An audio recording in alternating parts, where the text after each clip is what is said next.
কিরে, কেমন আছিস বল? এই তো চলছে তো। এই আমারও চলছে। তাহলে পুজোর প্রিপারেশন কেমন? আর পুজো কেন, কি হইলো? এই এই ভিড়ের মধ্যে বেরোবো, হ্যাঁ তো পুজোতে ভিড় থাকবে না তো কখন থাকবে সেটা না। ব্যাপারটা হচ্ছে এই ভিড়ের জন্য এত প্যান্ডেলের নেটওয়ার্ক ইস্যুস থাকে।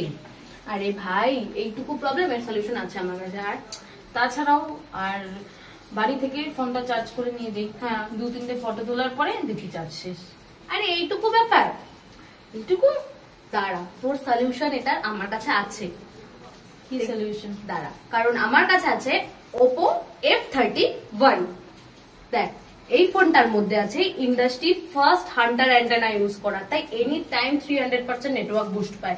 তাই তুই পুজো প্যান্ডেলে যা কি যেখানেই যা, তোর ফোনে নেটওয়ার্ক সবসময় থাকবে। আর দাঁড়া, আর থাকলো তোর হচ্ছে যে চার্জিং এর ব্যাপারটা। এই ফোনের মধ্যে 7000 mAh এর ব্যাটারি ইউজ করা আছে, সাথে 80 ওয়াটের চার্জার। তার মানে তুই যখনই বেরো চার্জ করে, তুই বাড়িতে আসার পরেও দেখবি তোর চার্জ শেষ হবে না। বুঝলি? সলভ হয়ে গেল। ফোনটা তো খুব ভালো। হ্যাঁ, এটাই হচ্ছে Oppo F31। সেই না ফোনটা? হ্যাঁ, কারণ এবার পুজো Oppo F31 এর সঙ্গে।